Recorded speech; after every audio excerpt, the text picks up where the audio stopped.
The holes in history and religion lead to gender wars. These gender wars is documented and lead to patriarchy versus matriarchy, a hidden and untold story. Men started recording time in 31 BC. Ironically, around this time is when men started to war against women. We can see patriarchal men started recording time backwards, count down from 31. A logical explanation for this would be patriarchal men was estimating how long it would take to erase and eradicate women's history. We can say this because we see this explained in biblical patriarchal literary that I highlight. We can see that when the timeline is at zero, patriarchy, especially Christianity, is deemed widespread. We can see that through the 1st to the 7th century, when time started to be counted upward. Statuettes, figurines, goddess temples, and remains of countless matriarchs all over the earth, still representing prominence and dominance. Muhammad came to quote-unquote seal the faith of patriarchal men in the 7th century, and this is because men were still erasing the history of women. Because of these gender wars, countless cultures left vast symbolism of these gender wars.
Striking the patriarchy.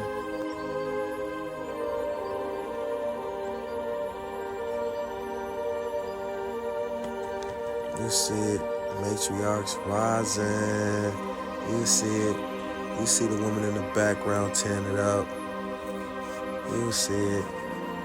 DNA activates symbolism. Matriarchs, women. You see the woman not need no protection of the man. She is personified as the earthly elements, water, fire, air, earth, meaning her energy can't cease. She is continual, she is primordial. From the vast infinite darkness, she personified herself in physical form. She is the all-seeing, the all-knowing.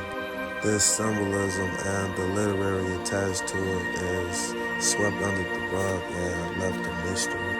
Women outnumbered the earth, meaning there was always more women than men, and still is. With Without knowing the collective history of gender wars, one can be fooled. Without knowing the collective history of gender wars, one can even be manipulated by what this symbolism truly means. When I tell you that men forged themselves into the creation and cosmology stories, this is the symbolism of it. To all my scholars and educators, why isn't these gender wars highlighted? I mean, these gender wars lasted into the 18th century with witch hunts. King James, who wrote the Bible, participated in these witch hunts. Why isn't this talked about? Women, I'm here to activate you. Matriarchs rising.